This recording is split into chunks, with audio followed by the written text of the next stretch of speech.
Meeting is recording. It is 7:34, November 19th. This is C4 Metro. Your co-chairs are Mayor Buck and Commissioner Savas. Mayor Buck, the meeting is yours. Okay, thanks, Jamie. Yeah, good morning, everyone. We'll see. Hopefully, Commissioner Savis will be here momentarily. Just to start us off, tomorrow morning we have the JPAC meeting. We're going to be getting an update of the Future Vision project.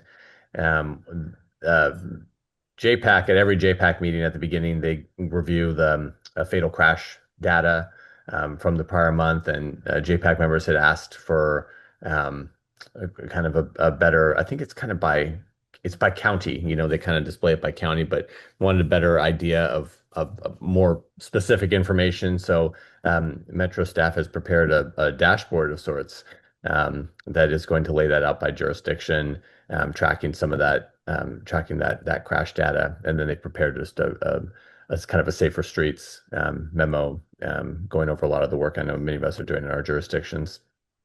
Um, they're also going to be talking about this Metro regional rail futures update. There was a Senate Bill 5701 back in 2024 that called on Metro to study the use of existing heavy freight rail within the some of those assets within the metro area and analyzing them for potential passenger rail alternatives, so they could augment it, kind of some of these existing transportation routes. So it looks like they're just kicking this process off. This is a 1 year high level study just to kind of understand what some of the barriers and options may be within the metro region. So that's what's coming up at JPAC. And then this morning we'd like to welcome John Sarah and Lindsay Alley from both from TriMet here to talk to us about some of the work they're doing, looking at the TriMet service, um, looking at the various adjustments to TriMet service that they're having to make, giving upcoming funding issues and increased costs. So, John, we'll go ahead and turn it over to you. It's good to have you both here with us. Well, thanks a lot, Mayor Buck. We really appreciate you and this group having us here today. Thanks, Jamie, for inviting us to have this discussion. I want to introduce you all to Lindsay Alley, who's our senior research analyst here at TriMet. She's going to discuss the recent survey that we put out, collecting data on how our riders and community members feel about service cuts and how they would like to prioritize how we are going to need to make those. Just to say this up at the front, this is just one part of the many things that we'll be considering as we make these challenging decisions, but want to give you an update on what our community responded as part of the survey. So thanks for having us, and I'll kick it off to Lindsay. Thanks. Thank you. Let me share my screen.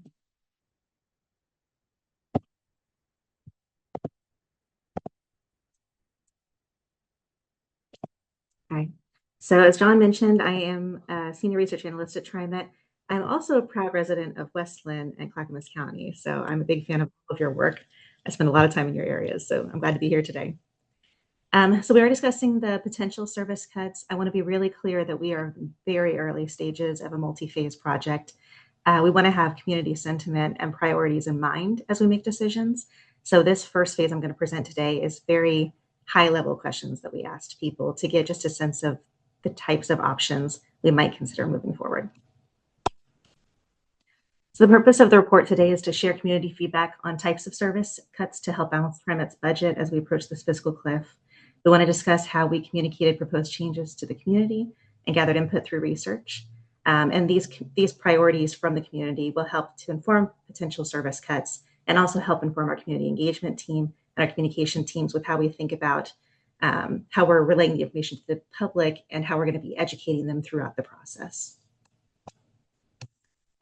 So for this, we hosted an online survey. We did a lot of in-person outreach as well that I'll talk about.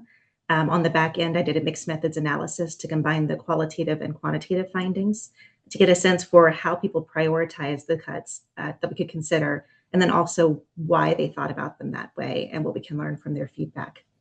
The comment period was open from September 24th through October 31st. We gathered almost 5,000 responses, 4,806 total. We had 612 during open house events, which were both in person and virtual. We had 4,194 direct through the website to the online survey, and 43 comments were analyzed from email, social media, and customer service. This is an example of one of our recruitment techniques on our stop postings to have a QR code to weigh in on the survey. So we asked people, and I'll go through each of the types of cuts, but we asked them in general to rank the types of cuts we're considering as in a 1 to 9 scale, 1 being cut this first, through 9 cut this last. And in that weighting, we had a sense of where people were kind of falling into the thematic buckets of cut first, cut last, which is how I'll present the results. These are the types of cuts that we showed them. I'll go through all 9. These are not in priority order right now. This is just organized for your purposes by thematic bucket. So these 3 were applied to coverage, eliminating bus lines with very few riders, stop funding county shuttles that serve areas where few people ride transit, stop funding support to other agencies that connect with TriMet services. Again, these are just potential options, nothing set in stone. At the bottom, you'll see we had within the survey and then also in the in-person, these cards, which you're seeing now. We had dollar signs to show the amount of potential financial impact, meaning dollars saved, and human icons to show the potential impact on riders, meaning the more humans you see, the more impact we'll have on the amount of rides we'll see. The next 2 were about night and weekend service. We had max and frequent service, reducing how often max trains arrive and how often frequent service buses arrive. We had reduce or eliminate service where lines are so close together, riders could walk or roll or transfer to nearby service, and shorten the max green line to run only between Gateway and Clackamas Town Center. And these are considered for us network changes. They're also considered efficiency changes to reduce redundancy. This is what the survey looked like in both the online on the left side of the screen and the paper version on the right side. Paper version had a front page that had a full set of instructions for how to respond to the question you're seeing here. This was how the information was presented to riders. We have this available in 6 languages, English, simplified Chinese, Russian, Korean, Vietnamese, and Spanish. And I'll go through what we did for our outreach.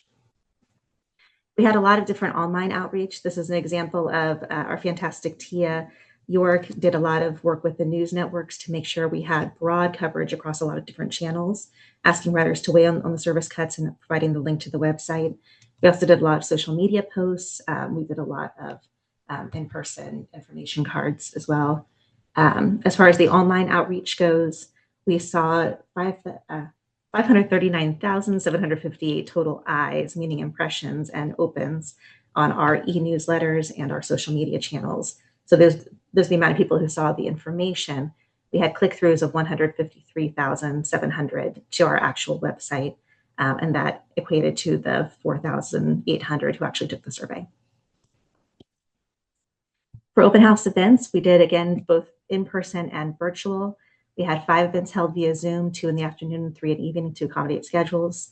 For the Zoom meetings, we also had one focused on older adults and people with disabilities to account for any traveling challenges they might have. We offered the online meetings in English, Spanish, and American Sign Language. And then for the 8 events held in person, we had 2 afternoon and 6 evening sessions. We covered all board districts, and I'll show you a map of that in just a moment. And the languages covered there through support from our community-based organizations were English, Spanish, Vietnamese, Russian, Ukrainian, Mandarin, Dari, Burmese, Rohingya, Nepali, and Cantonese. So we got as many folks as we possibly could. And this is a map of our service district. So everywhere that you see a star is where the in-person open house was held. We had nice broad coverage across the service area. And on the right, you'll see an example of our TriMet staff working with the community members. And on the wall, you'll see a blue sheet of paper with numbers on it. We gave participants in these some of the open house sessions the cards that I presented before, and they were asked to read the cards and consider where they would like them to fall, and then actually do their rating scale on the wall. And then on the back end, we counted those into data entry based on number of options within each ranking. And I'll go through the results, which is the part I had the biggest hand in. So as far as demographics, we had really nice representation, 58% white, 27% persons of color. We have 45% female participants. We tend to, in all of our surveys, see a higher proportion of female participants. We have 37% male, 9% non-binary, 39% with at least one functional challenge, and 23% of those were invisible challenges. We deter from the census data in this way that we include invisible challenges in our ability question. We had 15% mobility-related challenges. And as far as income level, we had 32% who earned $50,000 per year or less before taxes. And rider and region, 90% rode at least one vehicle type that we offer at least regularly. So really nice representation from actual riders. We have 70% City of Portland residents. And as far as counties, 58% Multnomah, 19% Clackamas, and 16% Washington. We did oversample Multnomah and Washington slightly compared to our actual service area populations. And then again, I'm presenting the results in cut first, cut last buckets. The reason for this is because the community, when I did a cross-group analysis based on geographies, based on demographics, I didn't find any significant differences statistically between subgroups within those larger groups, which is actually what we want to see. It means most of the community aligned on values and priorities, and we're able to make confident steps forward. And what was nice is the results actually fell into these thematic buckets naturally in the cut first and cut last. So that gave us a really good sense of conceptually, thematically, these are the three that we want to think about doing more closer to now versus those later, and they all are very similar. So the three cut first options are reduce or eliminate service where lines are close together, shorten the max green line, and stop funding support to other transit agencies. Most people who responded to the survey voted to do these first. They actually gave it a number one. Why these were ranked first? Qualitatively, they responded that they see these as logical, the least harmful, and common sense, and based in efficiency. They view these as temporary or reversible cuts and not permanent reductions. They were very hesitant to do full cuts. But the conditions are they wanted us to maintain access for dependent riders. They want us to preserve lifelines to key destinations like OHSU and PCC and some downtown areas. And the underlying theme in general for this bucket is support for operational efficiency with minimal harm. In terms of cut last options, people voted more to protect frequent service. They wanted us to hold off as long as possible on reducing how often MAX trains arrive, reducing how often buses arrive on frequent service lines, reducing or eliminating some bus service after 8 p.m. and on weekends. These were protected because people were prioritizing late night, weekend, and frequent service as essential and not optional. And we're looking out specifically, calling out shift workers, caregivers, and people going out to have fun at night and hopefully not driving home drunk. Their concern was that reduced frequency could also discourage ridership. A lot of our respondents were really protecting us financially and thinking about how if we reduce frequency, people will move away from the service and will lose more money in the long run, potentially. They believe that consistent coverage is a foundation for a strong and fair system. They use the phrase avoiding the transit death spiral a lot. And the underlying theme here was that frequency and span of service are symbolic of TriMet's reliability and fairness, and we need to preserve them to preserve confidence in the system. These remaining options continue to fall to the middle, but not because of anything definitive. Looking at the data, it was a pretty wide variance. Primarily, it seemed like people were prioritizing in their comments and ratings the cut first and cut last options, and these were ones they were hesitant to feel strongly about. Respondents focused on improving operational efficiency and preserving frequency. The sentiment for these two, stop funding county shuttles and eliminate bus lines with very few riders, were often responded to as neutral or just not discussed. But people did hold empathy for the small amount of folks who would be impacted by cutting lines with few riders.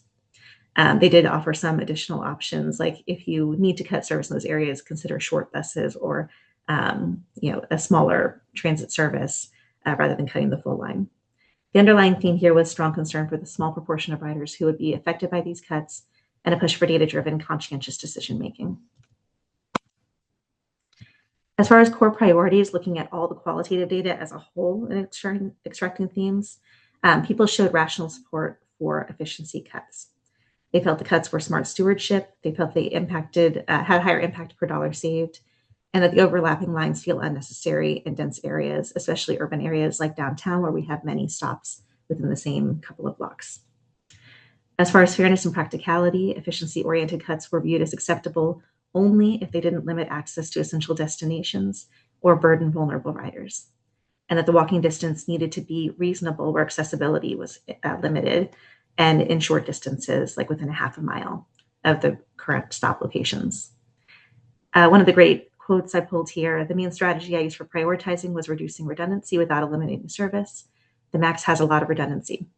However, reducing weekend or late night service means areas might become simply inaccessible during those times. And one additional great quote here. I try to prioritize decreasing services for the masses that would result in high cost savings versus eliminating services for riders who may be more isolated, dependent on public transport, and have fewer services or alternatives available to them. So in summary, respondents clearly differentiated between cutting redundant service and cutting what they called lifeline service that supports riders with limited mobility, fewer alternatives, and safety concerns. Again, there were no significant differences between groups, which was surprising and welcome. Strong support for beginning with strategic network efficiency cuts was prioritized. They favor protecting late night, weekend, and high frequency service. And most folks who thought about strategically what we're going to do said we needed to have transparent strategies to protect vulnerable populations. There was a large equity focus across all the comments and a lot of empathy from our respondents for people who aren't affected by their own personal experience.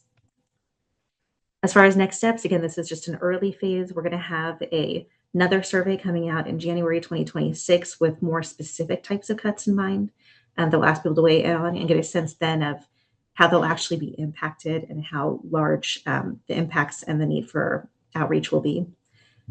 Feedback from January will inform service change ordinance for board consideration in March 2026. And then service changes will become effective in fall of 2026. That's all I got. Thank you. Any questions? Thank you, Lindsay. All right, Mayor Neal, go ahead. Yeah, thank you. I thought the survey, really appreciate that and those thoughts. Can you educate me of how you capture those people that live outside TriMet, for example, in Wilsonville? We're under SMART's realm, but we have people that rely on those connections to TriMet, how you capture that information in your survey, and if there's a way to distinguish the inputs and desires of people that fall in those small transit carrier locations, what their interests are versus someone that's in, say, downtown Portland. Thank you. Thank you for asking that. We did ask in the survey zip code, and I did code and analyze data comparing the zip codes together. As far as outreach, we worked with, through our community outreach team and communications team, we did work with local newsletters in areas like Wilsonville, Gladstone, et cetera, to make sure that they had a line in their newsletters to the community to take the survey. As much as possible, I personally went on the Westland page and asked people to take the survey on Facebook. We did as much outreach as we could to get everybody in the door. Representation by the specific cities, I wasn't able to look at because I just looked at zip code and coded into cities. And some of the cities had smaller participation counts to the point where it wasn't meaningful to analyze. Maybe in your future survey, maybe there's a way to examine how you can capture that data and actually so we can get a sense of how those areas are actually participating. So maybe we can do some local efforts to try to get their involvement. Thank you for offering that. I appreciate that. Thank you. Thank you. And Mayor O'Neill, I would just add, at your request, we were happy to work with our friends at SMART to have them help push out the survey data. And Christina Babcock at the county level was very helpful to us in making sure that all the PTSPs were pushing out this survey as well. Sorry if you said that, Lindsay. My computer did die for a second, so I'm back. I appreciate those efforts. I just think we can, as we move forward, we can refine it even further. But thank you very much. Yeah, of course. We always want to be a partner for that, on that with you, Mayor. Yes. I kind of had a similar question to Mayor O'Neill. Are the responses you received from, since you did analyze it by zip code, from Clackamas County, how were they similar and how were they different from the 70% of the, responses you received from residents? Yeah. Yeah, that's a great question. I'm going to pull up my spreadsheet and tell you how many folks came from each of your areas. But while I do that, Diana, do you have a question as well? Yeah, my concern is I think it made it, the stop funding county shuttles is a great concern. I worry that if we're going to start eliminating them and that go to PSU or OSU or other employment areas, what are the people going to do that need to get to a doctor appointment or shopping, just very basic needs, not a job? And I kind of would like to know the difference between the working people and the people who just need to get somewhere who are not trying to get to an employment center. John, did you want to take the first pass at that? Yeah, I'll let Lindsay see if she can talk about some of the qualitative stuff there. But I just want to be clear, Commissioner Helm, that we included this question in the survey because it's still useful data for us to understand how the community members feel about this. But at TriMet, we still consider our ongoing negotiations with all of our county partners and PTSPs on the regional coordination program to be the guiding principle for how we want that program to move forward. So certainly proportional cuts for regional coordination are not off the table because right now everything's on the table.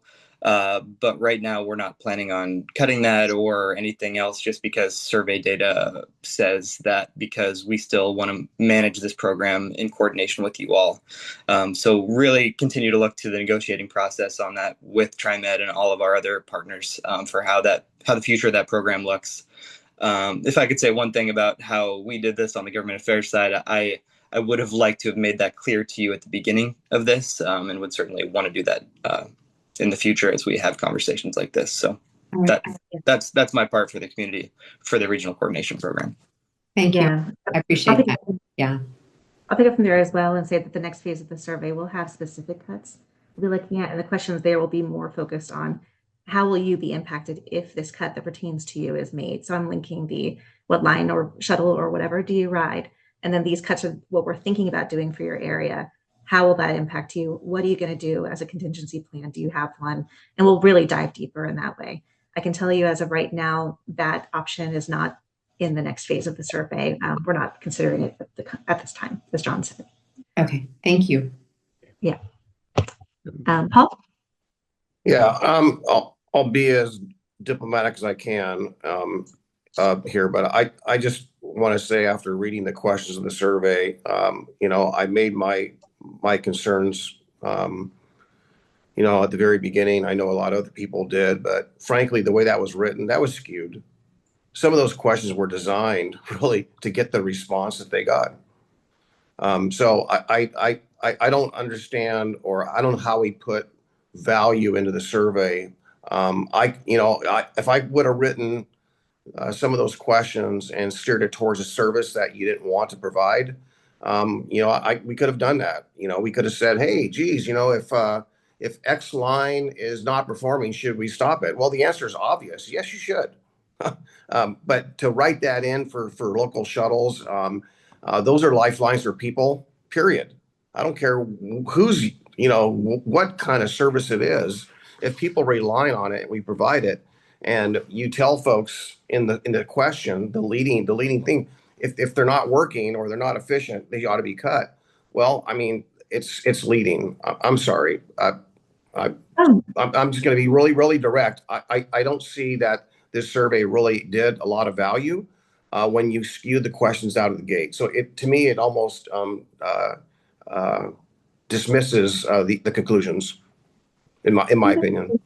That's a really interesting perspective, Paul. Thank you for sharing that. And I think that we were expecting, we didn't intentionally write a leading survey, but we did expect folks to say primarily that we should cut lines that were very rarely used and cut service to county shuttles. And it was interesting that those two fell in the middle and weren't heavily thought of as cut first and cut last. So those actually aren't ones that we're moving forward with at this time because people didn't skew. They didn't prioritize those as heavier. They protected frequent service, and they wanted us to move more towards efficiency. So we were surprised.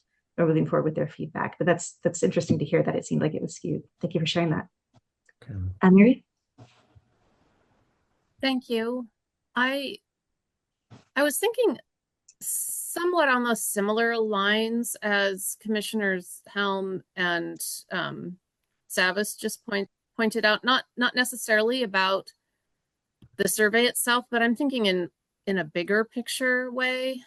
This is very disheartening for me because as a climate activist, coming into elected office, wanting to have policy that supports better access, hearing, just generally, and West Lynn has been single car dependent mostly, although I see people riding TriMet and benefiting from TriMet. I was hoping we'd be going in a different direction, more service rather than less, but TriMet can't be expected to lift everything alone. I get that. I mean, money is required to make services work. So I'd like to talk about how we can hold up and help and partner with TriMet to work better, and how we can have maybe systems in cities like West Lynn who can partner with smaller service providers like they do in Wilsonville to close the gaps. And I'd like to have these conversations. This is just kind of a bigger, I'm sorry, I'm not really responding to the survey specifically, but I'm kind of thinking in a bigger systems way. That's kind of what I wanted to share. Thank you. Yeah, we would love to have those. We'd love to have those conversations with you, Councilor Baumgartner.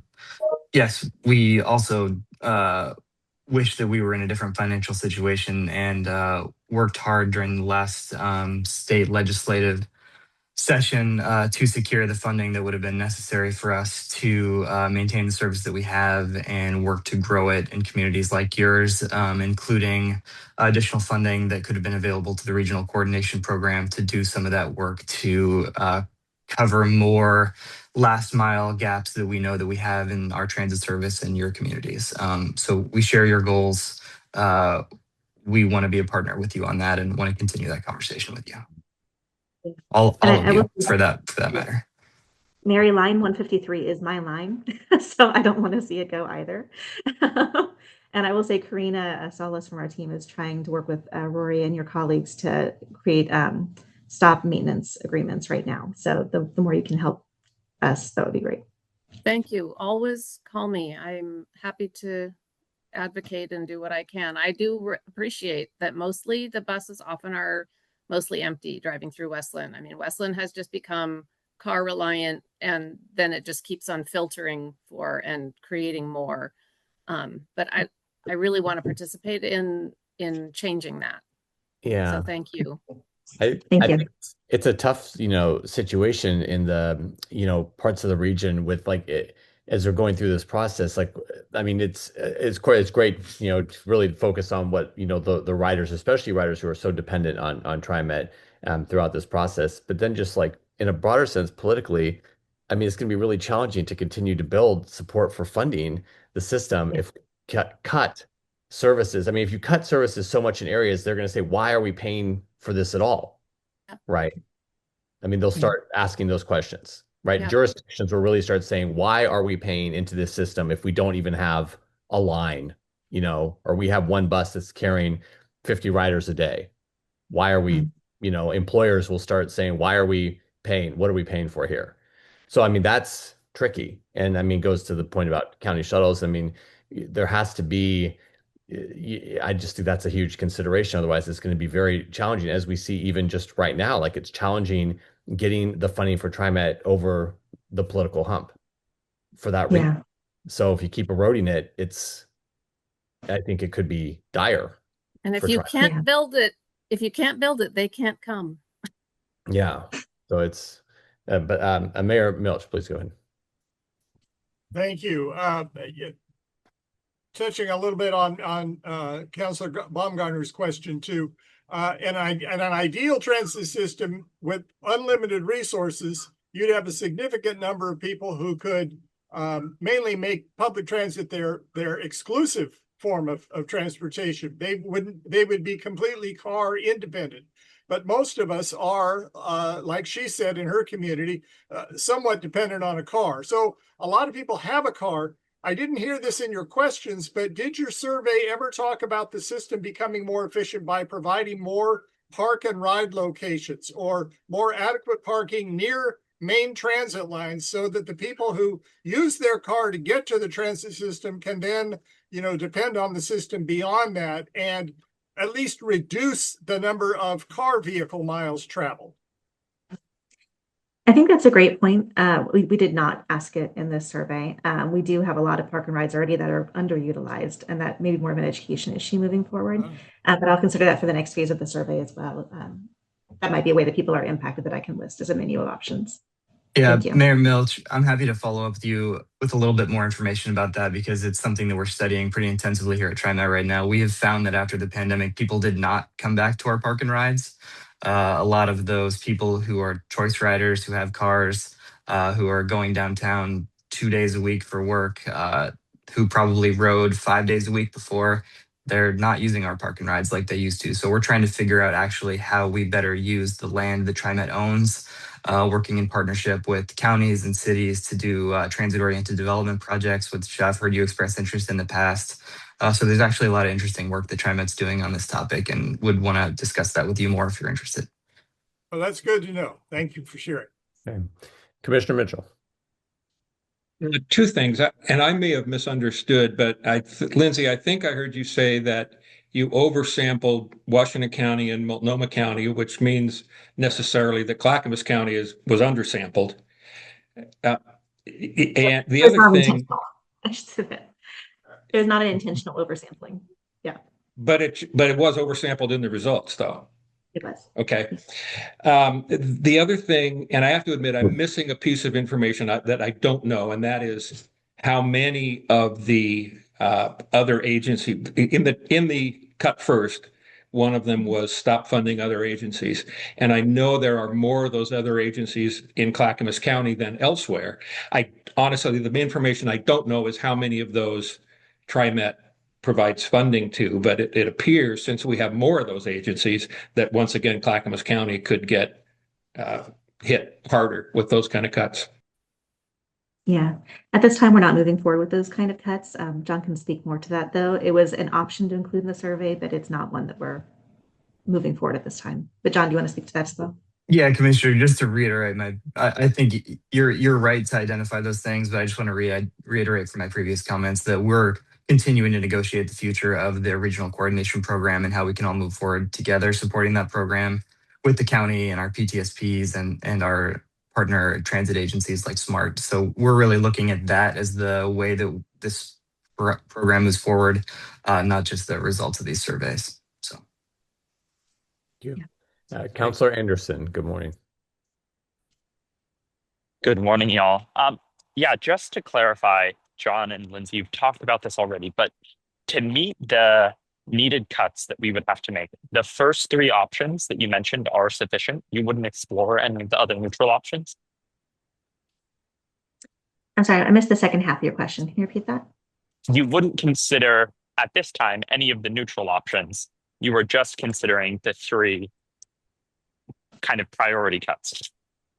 That's right. Yeah. So the next phase of cuts that are being put together right now are focused on network changes, which is that operational efficiency focus. So condensing lines where there's multiple lines in an area that could all become one or two, reorienting lines to meet the same service area locations, and reducing the number of stops where there's a lot of stops present. So that's where we're moving in this direction at this time. Okay, that's helpful. And everything is still, no decisions have been made and nothing is set in stone at this time. So things are still technically on the table because nothing has been chosen. So I just want to be clear about that too. Yes. Okay. It's a long-term process. Yes. Two things I'll say for the sake of the group, and then, or sorry, if you want to comment on that, Mayor Buck, I can pass. No, please, Councilor. Sorry, go ahead. The two things I was going to say first, in this last legislative session, TriMet fought really hard for payroll tax increase that would be sufficient to avoid these types of cuts. And I think that it's really important that we at the C4 table come back to the legislature in 27 when they're going to be considering whether to make permanent the sunset in the payroll tax increase or to change and continue that payroll tax, to be advocates for the type of system that we want. It is frustrating. I mean, we all know this. We have residents who ask for city services, but don't necessarily want to pay for those city services. And it feels like we're kind of doing something similar here. We all know we want better transit services, but we have to be willing to pay for the services that we want to see. And I think that this is something that our advocacy can be really helpful in, especially because a lot of the shuttle services that we're mentioning on the outer edges of the county are represented by members who were adamantly opposed to any type of payroll tax increase. And that doesn't mean we don't have the ability to tinker with the payroll tax to make it a more fair mechanism. But just having funding for transit period is going to be really important. The second thing that I really think that we should consider doing at the C4 table, there's been great research at PSU about transit-oriented development and how that results in more riders and higher ridership than people would have previously thought. If we build housing that's dense and developed around transit stops, people are going to use those transit stops. And that type of zoning and local control is something that we as cities have the power to do. And I think it would be really productive to work with TriMet to develop maybe a model code to exist around transit services that we could consider adopting in different cities if that's something that we're serious about, to help support these ridership numbers and build communities around transit that actually are going to then use the transit we want them to.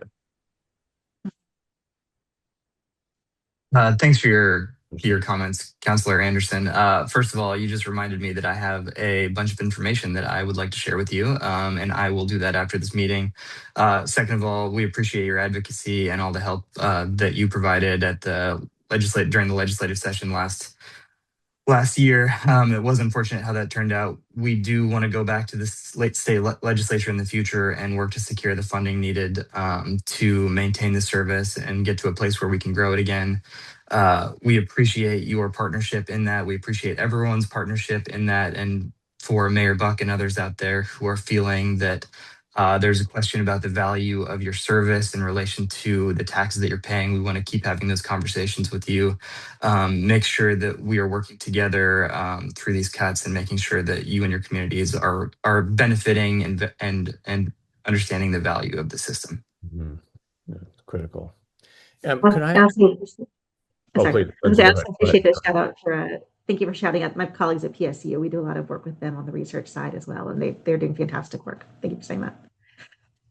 And just real quick for Commissioner Savis, one particular aspect of TriMet that comes up is WES. I mean, at every meeting, people say WES. No one's ever on WES. There's one body on WES, as it goes by. What are you guys thinking about when it comes to WES? And maybe could you talk to us a little bit too about how TriMet's approaching efficiencies? Because to be frank, you guys, like this referendum that people are out on every street corner, including in my community, collecting signatures on, has some like real serious legs. And to me, it is kind of a surprise. We see referendums all the time here in Oregon, and this one is like shockingly people that I know in my community, I would think, wow, what? Are getting behind this thing.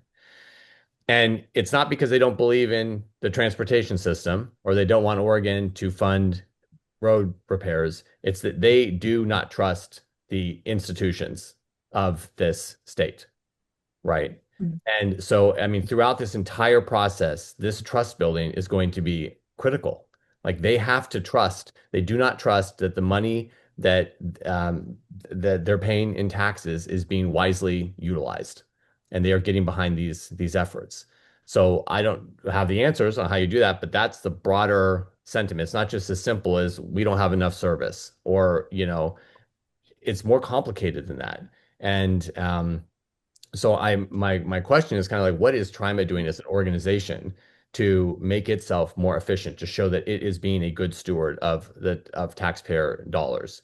In addition to just looking at lines, what are you guys doing with, we all know that TriMet has a massive overhead, huge administrative departments. And could you maybe talk to us a little bit about what TriMet's looking at in that regard? Then we'll go to Commissioner Savis. Yeah, of course, Mayor Buck. So first of all, I do want to be clear that TriMet has a large budget, but we do dedicate, I believe it's at least 3/4 of our budget to service. So yes, we have overhead, but 3/4 of our budget is going to service. Second of all, just the data behind our budget deficit is we're looking to close a $300 million budget deficit over the next few years. $200 million of that will be done in service. But we've also identified, I believe, $93 million of administrative cuts that we are making as well. That is budget reductions for all of the departments. Those are layoffs. So I don't think this has been publicized yet, but TriMet has already started conducting layoffs. We've lost people from our departments. Yeah, so that is, we're losing people, which is very unfortunate.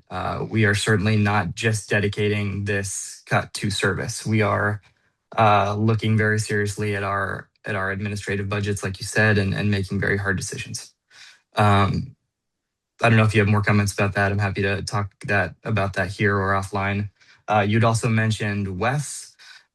Yes, WES is a very expensive service for us to provide, and it had a lot of those choice riders who were moving through the community that didn't necessarily return after the pandemic. That means it costs a lot for us to provide that service. It's also a very valuable service for people, and is also a very politically complicated service, just as many of our services are. So there's a lot of consideration for how we move forward with WES. We don't have any plans to make major cuts to it right now. I'd have to discuss with our team. I haven't heard anything about it, I guess I would say here. I would bring it up because I mean, obviously, West doesn't run through Clackamas County, but it seems like every elected leader in every meeting always brings up West. It's like just an obvious thing. Okay. No, it doesn't run through Clackamas County, but it does serve Wilsonville, which is an important part of our system. So, I mean, an important connection with our system, I would say, I guess. Thank you, John. Okay, Commissioner Savas, thanks for your patience. Yeah, commentary and then a question. Commentary is that a year ago, TriMet did not have a funding crisis. It wasn't until April, May, in which Transit Day, I believe, that I first heard of your transit crisis, and it was marketed pretty heavily that, the sky's going to fall, and if we don't get the legislator to do X, then we'd be in this plight. So I'm just wondering why the suddenness or the timing of how that was announced, and did ODOT or TriMet, for example, perhaps oversell their crisis, and therefore you basically end up with people saying, "Huh?" and you lose trust. So I don't know. Maybe I don't know the gravity of it, but let's just say that you all discovered that you were in a funding crisis in April of this year. Not until then, so in, a year ago at this point in time, I mean, why wasn't it messaged sooner? Did TriMet not know? That's a redundant question. You don't need to answer that. But my question is this: do we or do we not feel that areas that have 30-minute service look to areas that have 7-minute frequency service? That's not a luxury. I mean, I mean, are we going to continue 7-minute service? Because I've been on some of those lines. So you end up with 6 people on a line that's on a bus, and those buses are coming every 7 minutes. A couple of things here, Commissioner. First of all, I want to be very, very clear that we are not overselling our budget situation. I do understand that there's a feeling of whiplash between when we were working to expand our service and when we announced that we had a funding deficit and were needing to do cuts. I understand that. I also agree that communication was not done well and things could have been differently. I believe that the intention was that we were continuing to expand our service, hoping that riders would continue to come back and issues that are systemic to our society right now would resolve. We've expanded our safety and security program by, I believe it's 3 times. We're spending millions of dollars that we've never had to spend before on making sure that our system is safe and secure. There's a lot of investments that TriMet has had to make to maintain our service over the last couple of years, including just investing in our operations as operational costs have increased by 58% that we were hoping would not be permanent. But we are finding that those are permanent. So no, we are not overselling in any way our budget situation right now. This is very serious. I do understand that, again, that the communication was not done in an ideal way. But this is where we are, and we are trying to do our best to resolve that situation. You had another comment about 7-minute service. I am not sure where we have 7-minute service other than maybe on a max line with multiple lines running on the same line. Do you have a place specifically that you're talking about? Well, I was when I went to Harmony campus for that survey. It was pointed out that there were areas that had that frequent of a service. Perhaps I misunderstood. Maybe I think it was Powell that was mentioned as an example.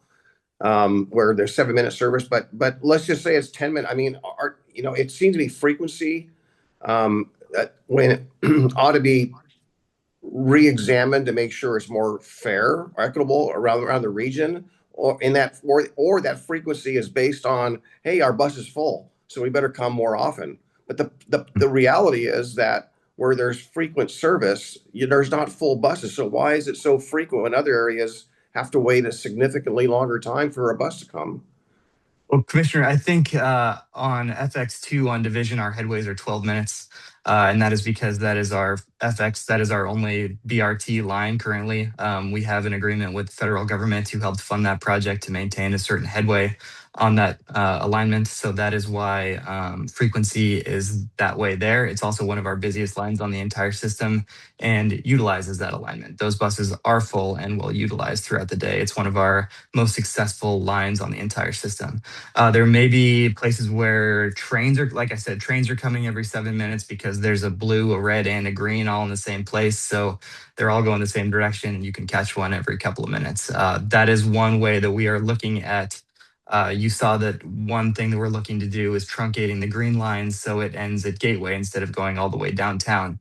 That would be reducing that redundancy, so there's no longer 7-minute headways during that downtown alignment of the MAX line. So we are doing the things that you're talking about as part of these cuts. Second, I want to be clear that our frequent service lines, which are 15-minute headways, are on our busiest and most utilized lines on the entire system. So cutting frequency to those lines, which we are considering, and I'm sure we will be moving forward with in some capacity, just like you were asking, is going to be very detrimental to a large number of people. That is actually one of the most impactful decisions we can make to reduce frequency on a heavily used line.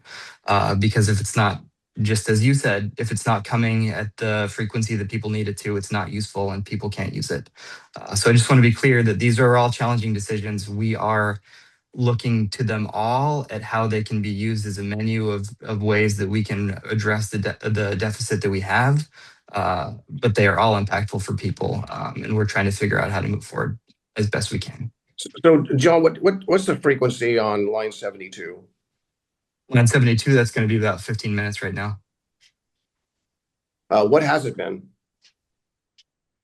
I believe that's been 15 minutes. Probably, I have no idea how long it's been 15 minutes, but it's one of our busiest lines, and I'm sure it has been for a long time. Okay. I was understanding it was more frequent than that. No, once we're doing the BRT project on that, then we'd be looking towards those 12-minute headways that we have on FS2. That's what I would expect, at least. That's not determined right now.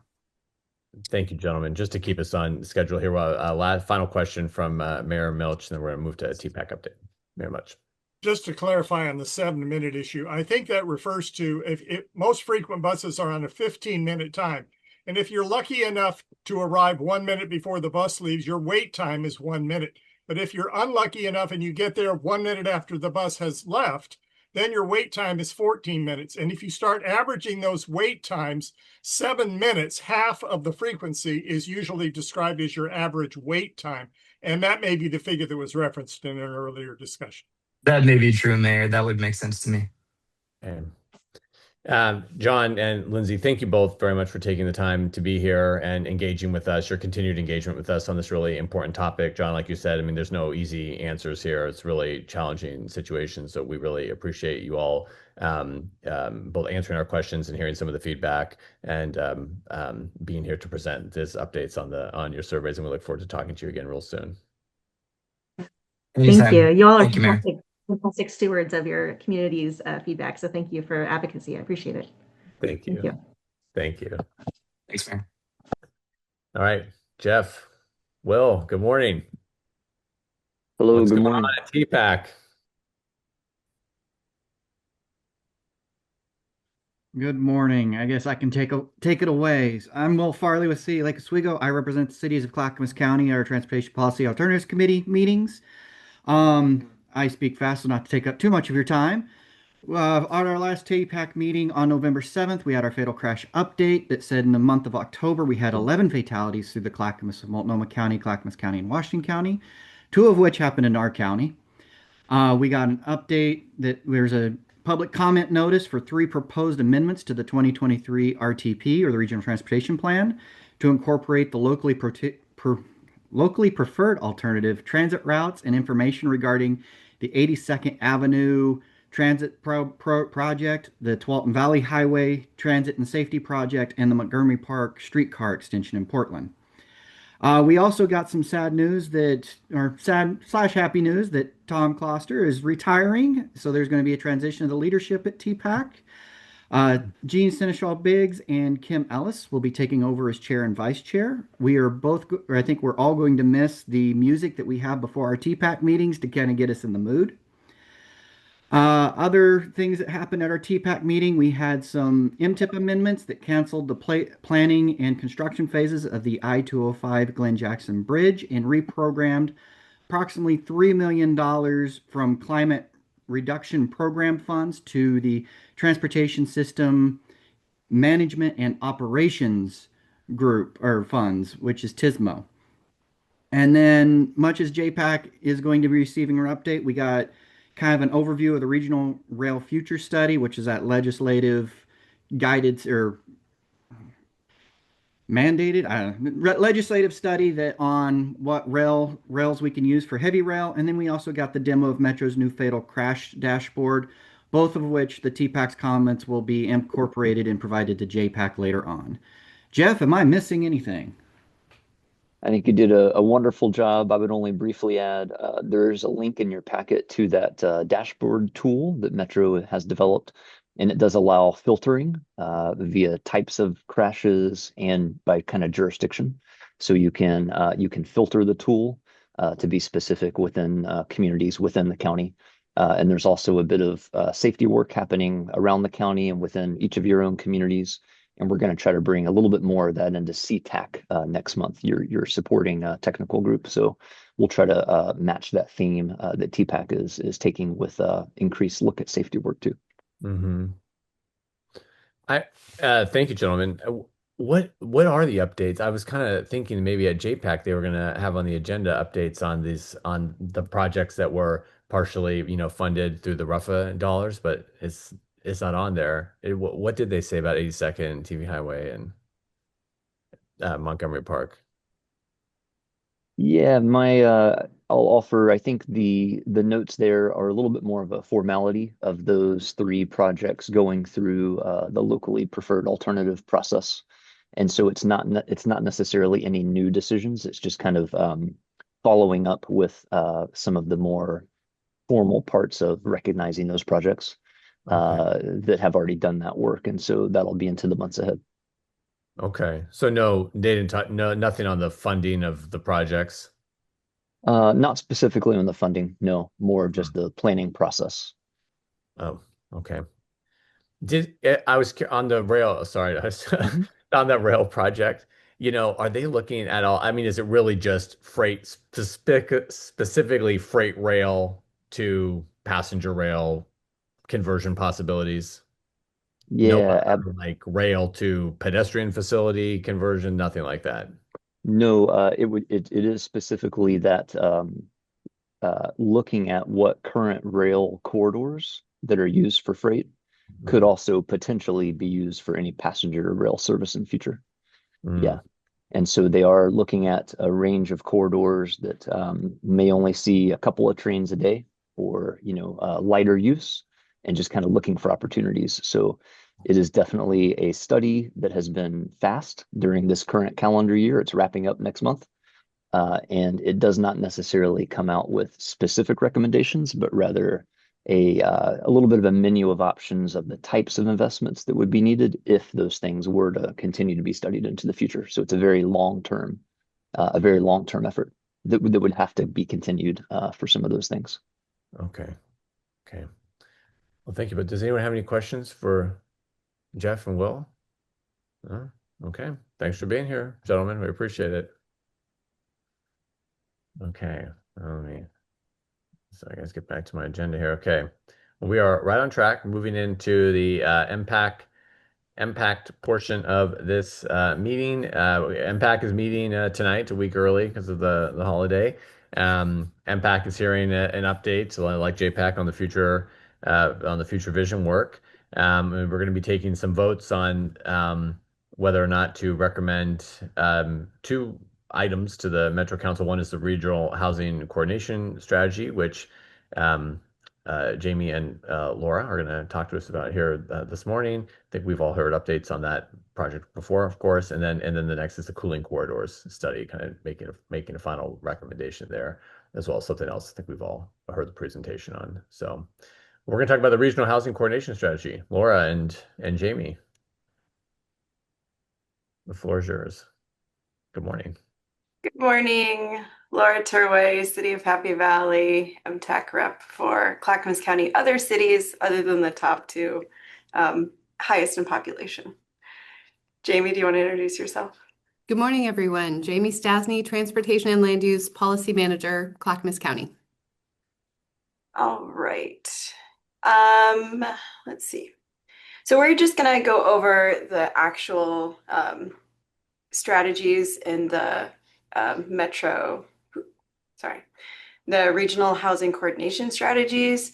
So this was required under the Oregon Housing Needs Analysis, or ONA, to be adopted by the end of this year. So think of this as their version of a housing production strategy that consists of actions that they take to advance housing production, affordability, and choice. So similar to our HPSs, this has to be updated every 6 years. Metro identified early on that they didn't want to be duplicative of local HPS strategies, but they rather wanted to play this role of coordination or filling gaps. They also wanted to see strategies that are within their role or could be realistically achieved and funded. We heard a lot about paying for SDCs or things like that. So knowing that that wasn't in the budget, you won't see that directly in the strategy, though there is a strategy that talked about that as well. So over the past year, Metro's worked with various groups to identify 16 actions. There was an implementers work group that met 4 times. All the Metro jurisdictions were represented in some way. I will say that that work on that work group was really responsive to the feedback that we provided in this list of strategies. And then, as mentioned earlier, this package of strategies is going to be voted on by MTAC later today and MPAC later after that. So it's broken into a couple of categories. The first one is those strategies that are designed to accelerate housing production. The first one is a pre-development and technical assistance grant program, and that's really for site-specific housing developments. So it include things like surveys or feasibility studies to prepare sites for development. It prioritizes private development that are at 120 AMI or below. So that area median income right now, or in 2024, was 105,000 for a family of 3. So 120 or below is about 126,000 or below. It also has a second component, and that's for local jurisdictions. So it does include an option for grants to local jurisdictions to support activities that just generally accelerate permit review. Second strategy is an expansion of funding for Brownfield Assessment Grant. That program's been around for a while. So really looking at ways to focus on opportunities for middle and multifamily housing remediation, including expansion of funding for phase 1 and phase 2 environmental assessments. The third one is pretty straightforward. It's local housing production strategy funding and support. There are already some funding strategies that Metro has for HPSs. This will seek to expand that and identify other HPS support opportunities. Fourth one is a regional pool of housing professionals for technical assistance for housing. So this will support staffing and technical assistance for both current and long-range planning efforts. So we have a lot of jurisdictions that don't have any housing departments or housing specific personnel at all, and also have limited capacity within our planning divisions or people who would carry out this work. So this is meant to fill that gap. The next bucket is research and assessment. On here, we have evaluate the 2018 Affordable Housing Bond for Equitable Access. So identify lessons and effective practices from the bond, continue to look at other models and best practices to inform future work to strengthen fair housing and equitable access to affordable housing in the future. Really, it's getting at, are we building the types of housing that are needed, and are we connecting that housing with the people that need it? Next strategy is strengthen participation in the development of affordable housing. So here we're looking at also the 2018 Affordable Housing Bond, but also Metro's Transit-Oriented Development Grant Program to really identify opportunities to strengthen requirements and incentives for community participation in the design and operations of Metro-funded affordable housing. So the goal is to design facilities that are operated in a way that matches the needs of the people that use them and that they serve. Next one is research innovative approaches to housing. This looks at the whole spectrum for the development of housing. So all the pre-development work, construction, financing, ownership models, looking to reduce costs, diversify housing types, and then strengthen the outcomes as well. And the last one I'm going to talk about is an assessment of middle housing in the region. So it's meant to identify best practices and common barriers.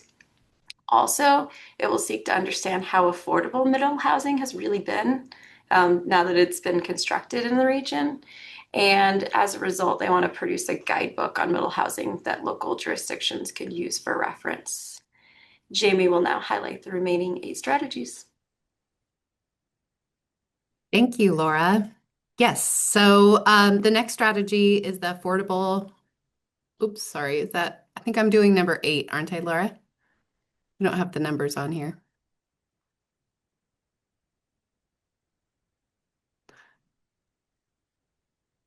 I don't. You jump into 9? Sorry, guys, just getting our stuff together. I'll jump to 9. I Hey. just did 8. Okay, you're right. Sorry. I'll go there and I'll be happy to. As with anything, sorry.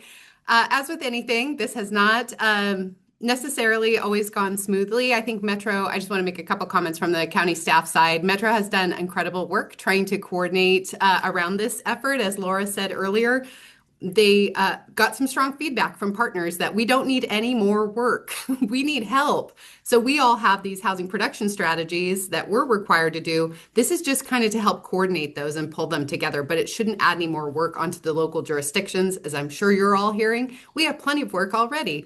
So we are trying to still work through a few details, and some of those are included in the last 8, which I'll cover here.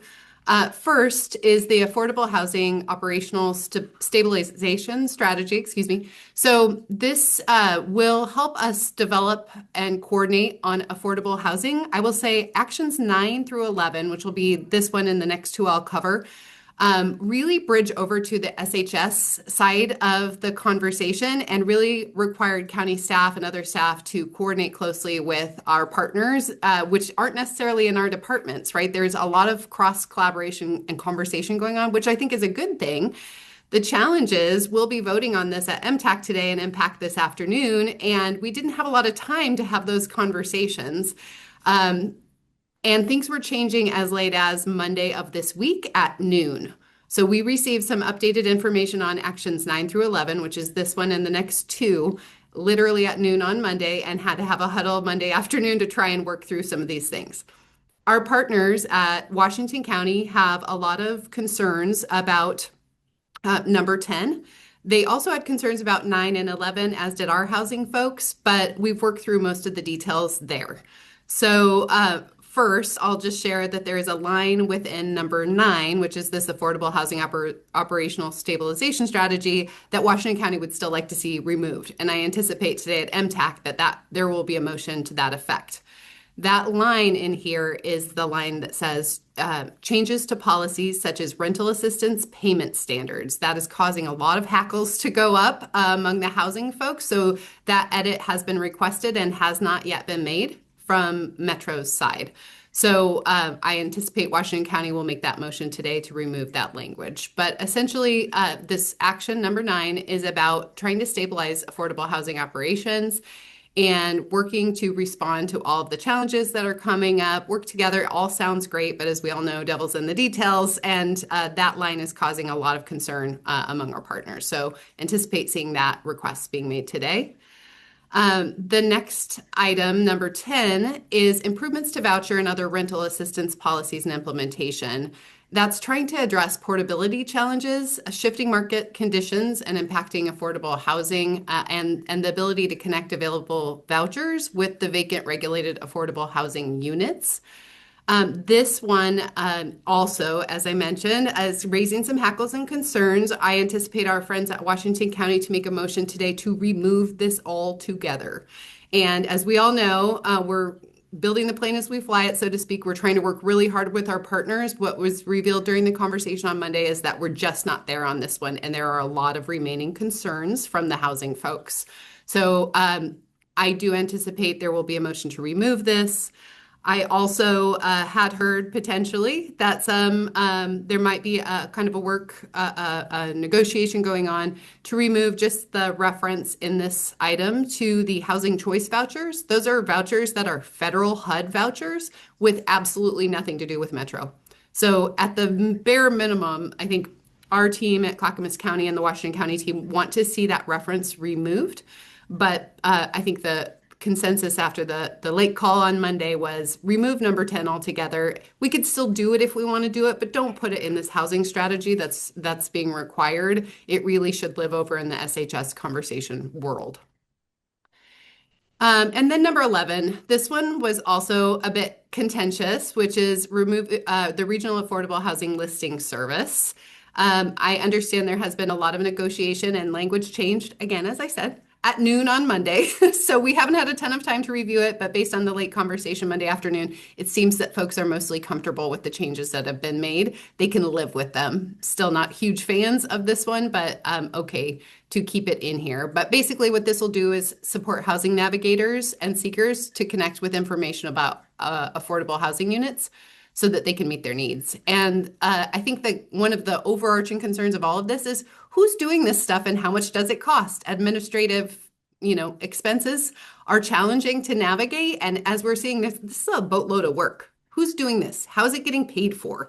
There's not a lot of conversation about that. And I think the general sense is we'll talk about it later, which we know might be fine, but we don't really know. So there's a little bit of uncertainty with the huge administrative responsibility that potentially Metro staff and housing team will take on and where that money will come from. Okay. So number 10, nope, already said that one. Number 12 is the Regional Land Bank Plan.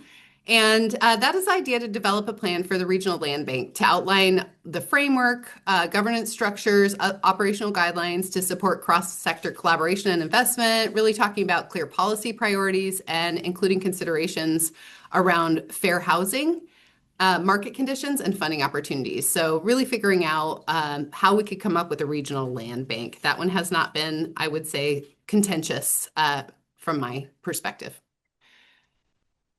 Number 13, and I am using the numbers because it's helped in this conversation for us to orient ourselves. There is a lot of information here. So in your packet, you'll see these are all numbered out. So I'm going to continue to reference them by the numbers. Number 13 is the permitting dashboard. This idea came from the Home Builders Association. How about a permitting dashboard to track permitting times across the region? Sounds great. Sounds really helpful. I think the challenging concern from Clackamas County staff has been, okay, we're already having all these additional reporting requirements because of ONA, right? And we're talking with the state all the time. We have all these things that are required of us. And now we're going to take on a permitting dashboard at the regional level. What does that mean? How long does it take? How much staff? How much admin expense? So I think that has been the concern from our side. But we also understand the need to have transparency and visibility of how long permits are taking. So that's what that one is. And then number 14 is the Urban Growth Management Functional Plan Housing Audit. Our staff team was really supportive of this. We need to take a look at that functional plan and update it. It hasn't been updated in a little bit of time and needs to be updated because so much has changed. So we're supportive of that piece. Number 15 is a coordinated legislative agenda. I would say from county staff perspective, this has been one of our top priorities. I know many of you were a part of the legislative conversations and saw our regional lobby really stand up strong and work well together around transportation issues. They had been meeting, coordinating, sharing information, and really just had this hive mind about how do we work together? How can we share information? We're not always going to agree, but we can work really strongly as a region. That has been working well for transportation. We'd love to see that same kind of action around housing, and we think they should start sooner. The timeline for this originally, I think, was like 28, and we said, or 27. We said, can you start now? Because this is going to take a long time for us to get our heads around, and there's some ground laying that needs to happen. It's not just a coordinated strategy, but it's also a coordinated legislative agenda for both state and federal housing and homelessness resources. So that is a big lift, and it's going to take a long time, and we support that effort as county staff. And the last item is the affordable housing funding feasibility. So this looks at new funding for affordable housing development and preservation. I know there has been a lot of conversation about whether or not we should seek some new funding and what the pathways to that could be. This is not my area of expertise, but I just want to acknowledge this is a conversation that is not new. It will be continued, and now this will be included in the Regional Housing Coordination Strategy, which will allow more attention to be put on this effort to come up with new funding for affordable housing development and preservation. And that is the last of the items. Next steps. They are going to, as Laura said, be approving this or making a request for us to make a recommendation to MPAC at MTAC this morning, right after this meeting. And then MPAC will meet this evening to also consider the same item. As you can see here, the calendar, they are going to be trying to push that forward to Metro Council. I believe in December is their plan. Laura, you may have said that at the beginning. This seems to maybe not be including. Oh, there it is. The star, December. Yes. So I think that's all we have on this. Laura, is there anything else? No? Okay. Any questions for us? And thank you for your patience as we wake up this morning and get our mouths to start working, or maybe just me. Thanks, Jamie and Laura. That was a great presentation. Mayor Melch, please go ahead. I was reading an article, I think just this week, and I can't remember where it was, about some of you mentioned, Jamie, near the end about federal funds for housing and homeless services, and how there are some specific ideological requirements now for receiving some of those funds at state levels, and states are having to make a choice whether we'll take less federal money or change our policies. Is that impacting any of what Metro is deciding on this? Again, I don't want to speak for Metro, but my understanding is all of those things are in the universe of conversation. And I see Councillor Lewis has just popped on. Would you like to respond to that, Councillor? Sure, thank you so much. Sorry, I'm a little congested, but I do think that the federal landscape shifting is one of the reasons why it's important to have a regional approach, not only on the production, like the clear production of new units, but also the access to units at affordable and choice levels. So we will have to come in as a region with defining what our system can do to meet the new federal requirements. Okay.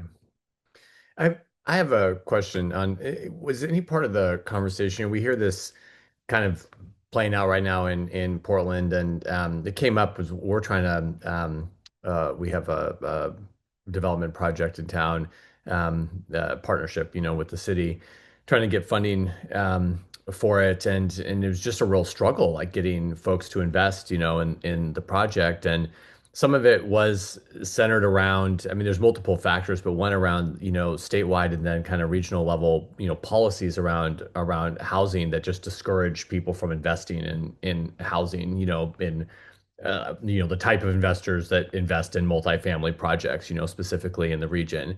And you hear debates about this. It's like, and especially around like rent control type policies.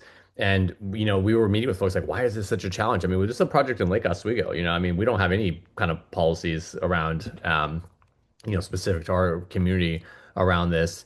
And they said that people put like kind of an X over the Portland metro region in terms of investment for a variety of reasons, but including some of these state level policies. And they see this in other states and regions where there's no political certainty, right? Where they don't know what the legislative body is going to do, and they say, well, let's just take our money to a jurisdiction where there is more certainty. And that kind of makes sense. I mean, we weren't looking for these answers. This is just stuff that's come up, as we've been asking questions like, why won't people invest in what seems to us like a surefire, kind of a project? And so I'm just wondering, is that a part of the conversation at all around housing, like policies that we're setting at the state and regional, local level, and how we can help provide more certainty so we can attract investment to the kind of investment that's needed to build housing? It's a game to see if I unmute or Jamie unmutes first.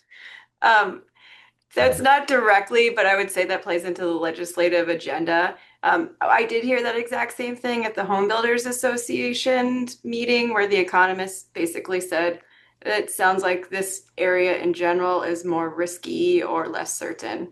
But I would say it plays into the legislative stuff. So at least we're moving in that direction. Okay. Councilor Lewis? Yeah, I'd say also the state condo laws have definitely been talked about. This list of 16 was narrowed down from a list of over 110. So that kind of policy did show up on kind of the early drafts. It just has not made it through the funnel of engagement tables and surveys and the refinement. So it is something we heard. Okay. Yeah. Thank you, Councilor. Councilor Anderson. I would be remiss if I didn't also say condo liability is going to be a huge thing. It is a real burden to seeing homeownership, and it's something our councilor in Milwaukee really cares about. The other thing that I'd love to see just included, Goal 7 is already really long, but a component of looking at these new innovative financing programs is helping cities with small staff be able to access them and be able to connect with these state resources. We in Milwaukee just had a conversation about Merle last night, and a concern that we heard on the dais was this is going to be challenging for our staff to navigate and operate. And it's a program that OHCS is already providing a lot of handholding for. So the extent to which we can have conversations about countywide what that looks like, and even metro-wide how we access these resources and what we can do as a region to coordinate around these state resources so we get those dollars flowing to the metro area. Sorry, Council, what are those resources, Councilor Anderson? What is the program? There's a program called Merle. I don't want to tell you about it because then you're going to get on the Merle program before we get on it, but it's called the Middle Income Revolving Loan Fund. Oh, yeah, $70 million set aside by the state. Cities just have to pass an originating ordinance, and then OHCS is going to work with them to be able to help coordinate with projects. You can have a developer apply for these funds. If you're the originating or the jurisdiction that manages this program, you get to choose whether or not to approve these projects to get basically a free pot of state money to be able to finance their project. And then you forego property taxes for 10 years. And those 10 years of property taxes are used to pay back the loan to send it back to that pot of money, continue to use it. So it's a really great program that the state's designed, but it's early days in implementation. You have to get an IGA between the city and the county. And there are just a few technical questions about what this looks like that for a city with 6 planners, it can be really difficult to add on. So these are great dollars. We want to see them come into the metro region, but navigating all these programs and all the other things the state are doing would be really helpful. Thanks, Councilor. Don't apply for it before we do, Joe. I'm watching you. Don't worry. Mayor Milch. I just, am I unmuted? Am I still muted? Yeah. No, we can hear you. We can hear you. Oh, now you're muted. Shoot. Oh, and frozen. Uh-oh, we lost Mayor Mulch for a second. Maybe he'll come back. Does anyone else have any questions, comments? Okay. Okay. Can everyone hear me? Or am I the one frozen? Okay. Sometimes that happens. Okay. Thank you, Laura. Thank you, Jamie. I appreciate you both being here.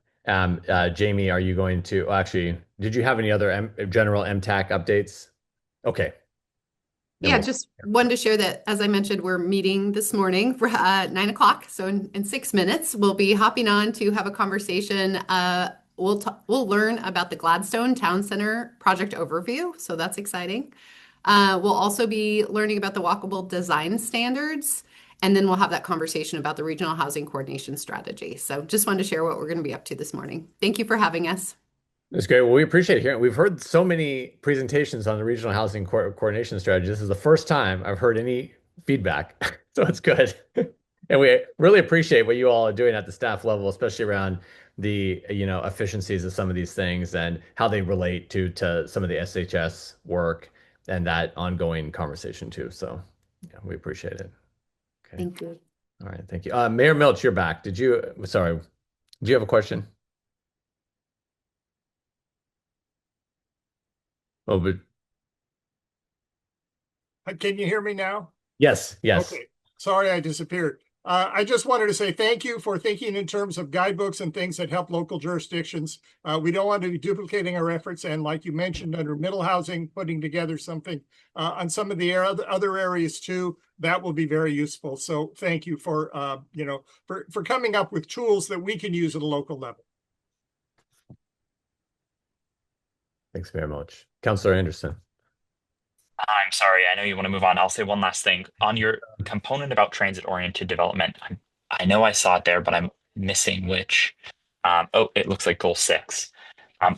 I mentioned this as we were hearing from TriMet, but there's a lot that we can turn to the private market to develop in transit-oriented development if we unlock that around our transit stops. And so development of some type of model code, what our zoning should look like around transit stops. It's a heavy lift for a small city to figure out what's the zoning required to sustain a bus route, a frequent service bus route, a max line. I don't know that. But I'm sure that TriMet would want us to figure out so we can get the ridership built there. And I'm sure cities would want to opt into these types of things, especially if it meant that we could sustain the types of transit that we want. So any support with not just individual TOD sites, but kind of area and a zoning approach to TOD, I think would be super helpful. That's great. Yeah. Thanks, Councilor Anderson. Okay. All right. Well, if there's nothing else, we'll go ahead and adjourn a few minutes early. Thanks, everyone. Have a great rest of your day.